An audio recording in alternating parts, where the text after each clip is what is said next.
Allô? Allô? Bonsoir, Souyata le Conquérant, comment allez-vous?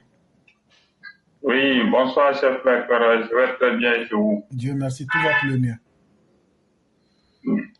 Donc, on va vous laisser la parole. Alors, je vous remercie de me donner la parole. Aujourd'hui, je vais m'exprimer sur trois sujets. Le premier sujet, il est relatif aux menaces vers la frontière ivoirienne. Le deuxième sujet, il concerne l'éclairage de certaines voies publiques d'Abidjan. Et le troisième sujet, il est relatif à la sécurité routière des motocyclistes à Abidjan. Alors, concernant le premier sujet, je ne veux pas être long parce que l'expérience dans le monde, ça nous montre quoi? Lorsque il y a un chef rebelle ou bien quelqu'un qui veut faire un putsch et qui se retrouve dans un pays voisin, chaque fois, il vient faire des incursions dans le pays qu'il vise, il retourne. Il vient essayer d'attaquer, il retourne. Il vient essayer, il retourne.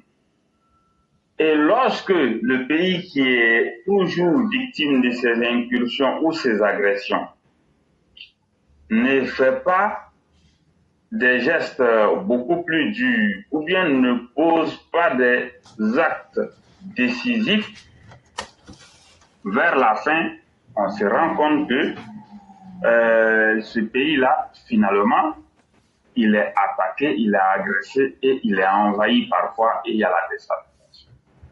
Nous en voulons pour preuve le cas François Bozizé avec Ange Félix Patassi. Chaque fois, nous savons que Bozizé, il essayait de venir attaquer la Centrafrique, au temps de Ange Félix Patassé, il se retournait, il essayait de venir attaquer, il se retournait, et jusqu'à vers la fin, finalement, il a réussi à faire un putsch. On a vu le cas avec Kabila Père contre Mobutu Sese Seko Ubundu Wazabanga, où c'est depuis le Rwanda, je pense, qu'il avait préparé sa région. Chaque fois, il venait, il attaquait la RDC. Chaque fois, jusqu'à vers la fin, il a réussi à envahir. Aujourd'hui, le problème ivoirien, qu'est-ce qui se passe? Chaque fois, ce sont des rebelles, on va dire, du Burkina Faso, qui quittent, soit c'est des djihadistes, mais qui sont du côté de Guillaume Soro, en réalité.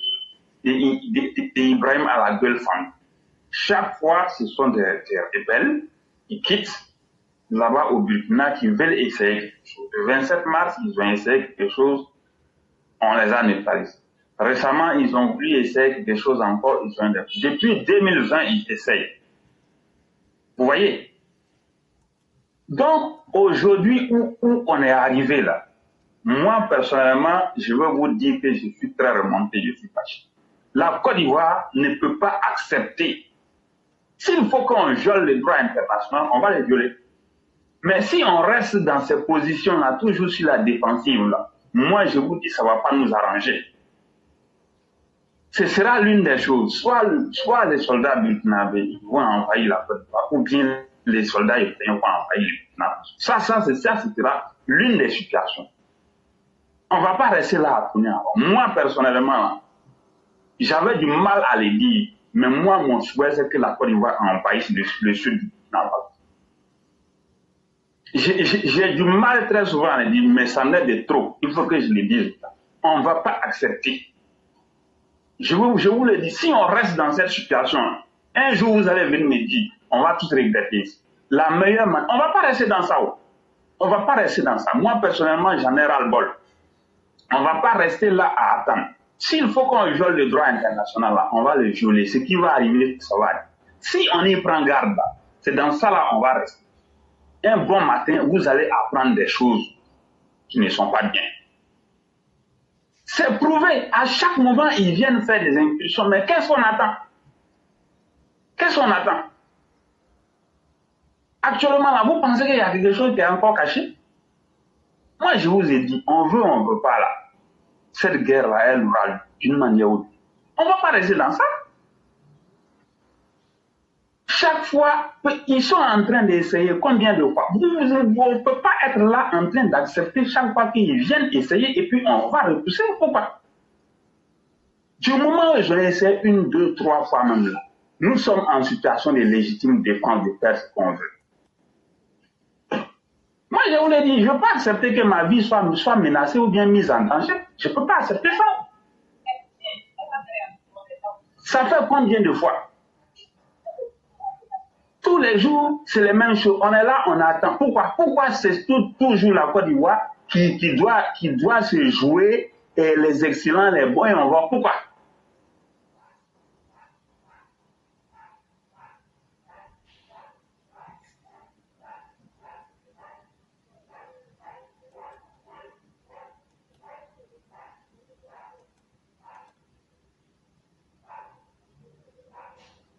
Pourquoi? Si on reste là sur la défensive, ça va nous coûter extrêmement cher un jour. On ne peut pas accepter ça. On ne peut pas accepter. Parce que, d'abord, si ça commence, ce sont moi, mes parents. Ceux qui viennent là, vous ne connaissez pas les intentions. Ils viennent pour détruire complètement la Côte d'Ivoire. Pourquoi, pendant que vous savez que les gens sont en train de faire tout, ça fait combien de fois ils ont essayé de déshabiller? Ça fait combien? La canne on ne dit pas au grand jour. Il y a un plan machiavélique qui était là pendant la canne. Pour détruire la Côte d'Ivoire, pour empêcher la canne, pour tuer des innocents. Il y avait ce plan-là. Après ça, il y a eu d'autres actions. Depuis 2020, quand on dit non, que c'était des djihadistes qui avaient attaqué à Kafolo, c'est faux. Tout le monde sait que c'est les troupes de Guillaume Soro. On les sait. Et il ne se cache même pas. Aujourd'hui même, il est allé, même, il est au nez à côté. Et tout le monde sait qu'ils sont en train de préparer quelque chose pour envahir la Côte d'Ivoire. Et on est là, on regarde. Pourquoi? Sous prétexte que le droit, il faut respecter le droit international. Pendant ce temps, eux, à tout moment, ils se donnent cette liberté-là de violer le droit international et de venir en territoire ivoirien. Pourquoi? S'il faut qu'on en arrive à la situation du bras de fer, on va en arriver là et puis on va assumer les conséquences. Mais moi, je vous dis, je ne suis pas d'accord. Parce que c'est comme cela que Bozizé il avait procédé des agressions vers la fin, il commence à gagner en expérience et un jour, on ne le souhaite pas. Kabila Père, c'est pareil. Il a fait comme Mobutu. On l'a vu. Même Michel Djotodia, quand il a essayé de renverser Bozizé, c'était pareil depuis le Tchad. Il n'y a rien qui change. L'histoire doit nous servir d'enseignement. On ne va pas rester là à regarder. Les Burkinabés, aujourd'hui, là, ils ont montré qu'eux, ils cherchent à détruire la Côte. Tant que ce sera ce délinquant d'Ibrahim qui va être là au pouvoir. Moi, s'asseoir pour accepter comme ça, vis-à-vis, que quelqu'un va venir détruire la Côte d'Ivoire. Moi, je ne peux pas accepter. C'est ce qui est en train de se profiler à l'horizon. Et à chaque fois, on va nous rassurer pour nous dire, non, attendez, non, on fait ceci, cela, mais jusqu'à quand?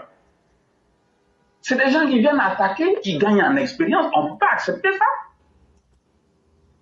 Donc, ce premier point-là, j'ai voulu parler là-dessus. Si vous avez quelque chose à dire, bon, vous pouvez réagir avant que je ne continue. Vraiment, vous dire merci. Merci infiniment de ce que vous venez de dire. Et tout ce que vous dites fait véritablement sens. Surtout qu'il ne faut pas donner de répit aux criminels. Parce que le faisant, on met de façon pas du tout nécessaire le pays dans un danger en pensant que cela va résoudre certaines situations. Alors que ça ne résoudra rien. Nous ne demandons pas que la Côte d'Ivoire entre en guerre avec qui que ce soit. Nous ne sommes pas dans une volonté de chercher à faire la guerre contre qui que ce soit. Mais nous allons imposer cette volonté de nous faire respecter. Et voyez-vous, si vous partez au Congo hier, il y a un opposant qui a voulu se transformer en politicien, faiseur de coups d'État. Mais ils l'ont foudroyé hier. Et son corps traîne sur les réseaux sociaux. Et ça choque les gens.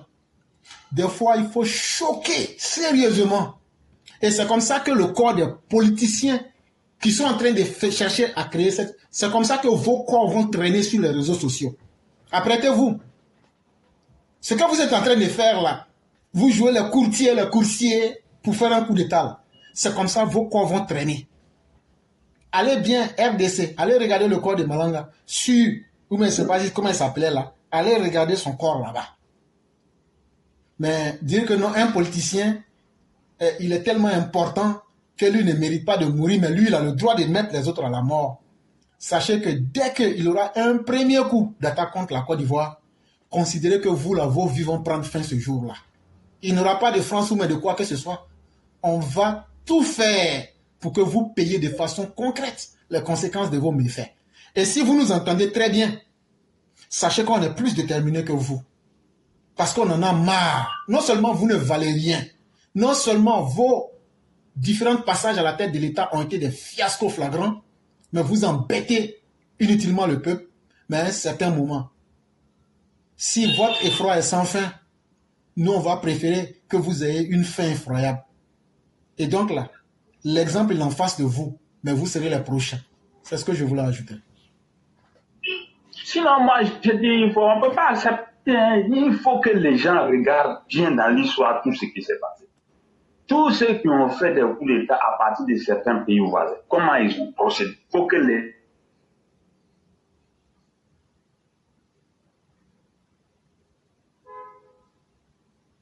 Et on anticipe. On anticipe. On ne peut pas rester là en train de regarder des gens qui cherchent à détruire le pays. Non, on ne peut pas accepter ça.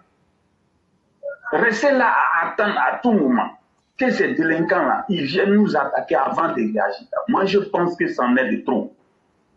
Les différentes incursions qu'ils ont déjà eu à faire là sont suffisamment suffisantes pour faire les nécessaires, pour mettre fin à tout ça. C'est-à-dire qu'il faut poser des actes forts pour les décourager techniquement. Mais tant qu'on va rester là, moi je ne sais pas. Honnêtement, moi je ne sais pas. Ça ne me rassure pas cette façon de faire. Il faut que nos décideurs arrivent à comprendre que ceux-là, tant qu'ils ne seront pas inquiétés suffisamment, ils auront toujours le courage de venir faire des incursions et partir. Mais on ne peut pas laisser les gens faire des incursions, partir comme ça à tout moment. Jusqu'à quand finalement? Jusqu'à quand? On sait comment les gens font pour déstabiliser les pays. En interne, nous sommes là où voir.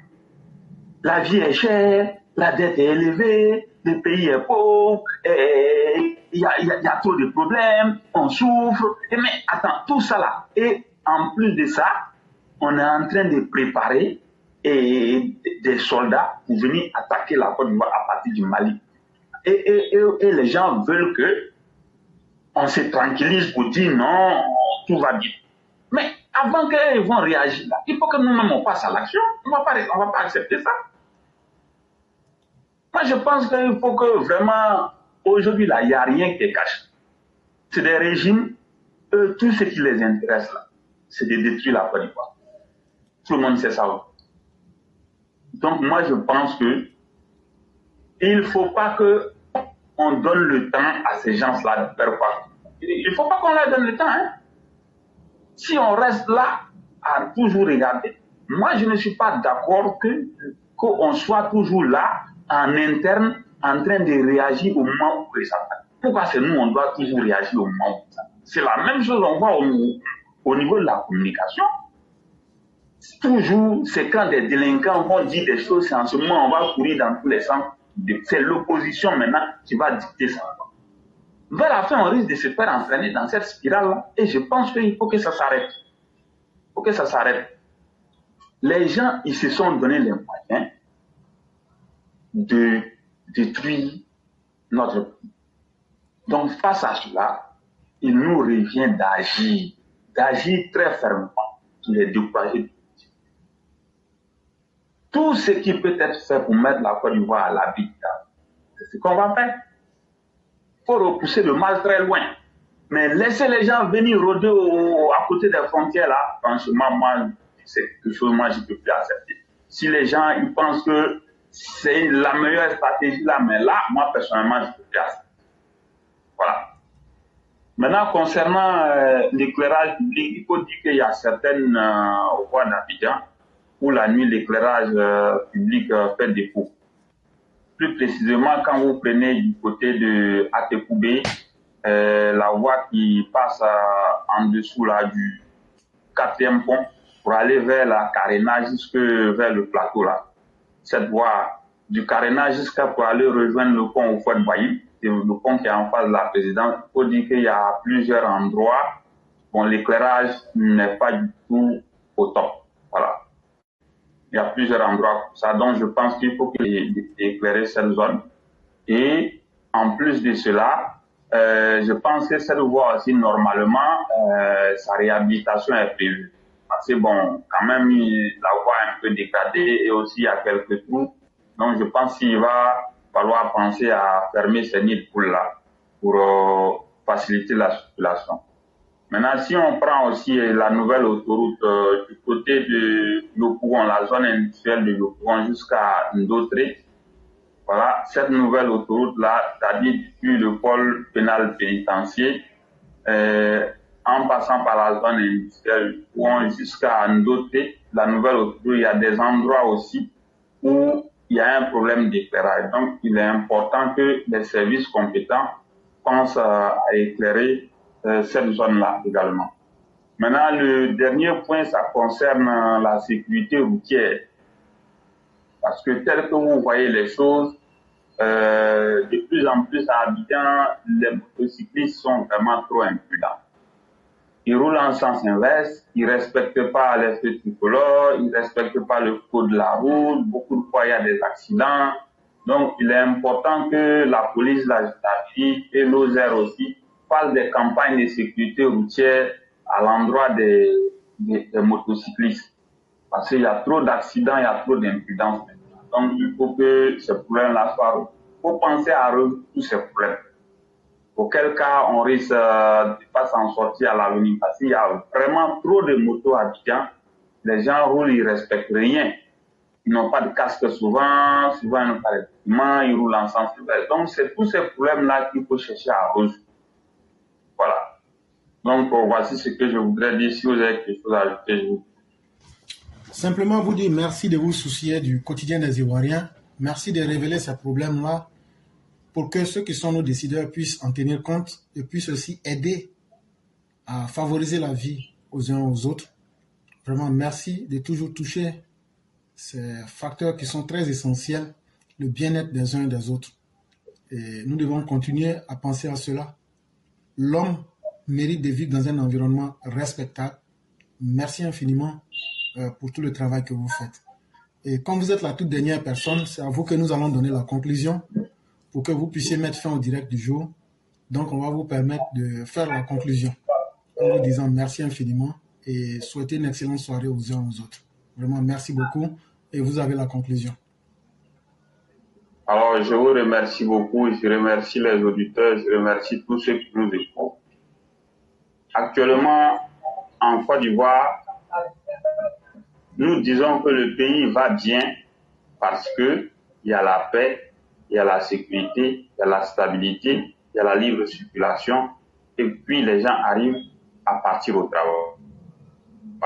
Sans la paix, la sécurité, on ne peut pas parler de libre circulation ou bien de travail, ou bien je m'en vais chercher là. On ne peut pas parler. Les menaces que nous voyons en provenance plus précisément du Mali, du Burkina Faso, du Niger, nous disons que ces menaces-là, honnêtement, nous ne pouvons pas nous asseoir et voir venir ces menaces-là sans rien faire. Cette situation qui consiste toujours à être sur la défensive, nous pensons que c'en est de trop. Nous n'en voulons. Il est plus que jamais temps d'agir avec fermeté pour mettre fin à tout cela. On ne veut même plus entendre qu'il y a des soldats qui viennent rôder aux frontières pour partir. Le droit international a suffisamment été violé par les Burkinabés et les Maliens. Donc, partant de là, la Côte d'Ivoire, qui est soucieuse de sa survie et de sa stabilité, ne peut pas continuer à être sur la défensive. Donc, nous demandons avec insistance au président de la République et à l'armée de prendre ses responsabilités pour nous mettre à l'abri du danger. Sur ce, je remercie tout le monde. Portez-vous bien et excellente fin d'émission. Demain, un autre jour. Merci infiniment, Souniata le Conquérant. Merci à tous les Ivoiriens. Merci à tous les Africains. Et merci à toutes ces âmes éclairées qui nous suivent et qui partagent le message de la fraternité en humanité. Demain, ça sera un autre jour. Et excellente soirée à vous. Merci à chacun et à chacune. Merci à vous-même le Conquérant. Et bien des choses à toute la famille.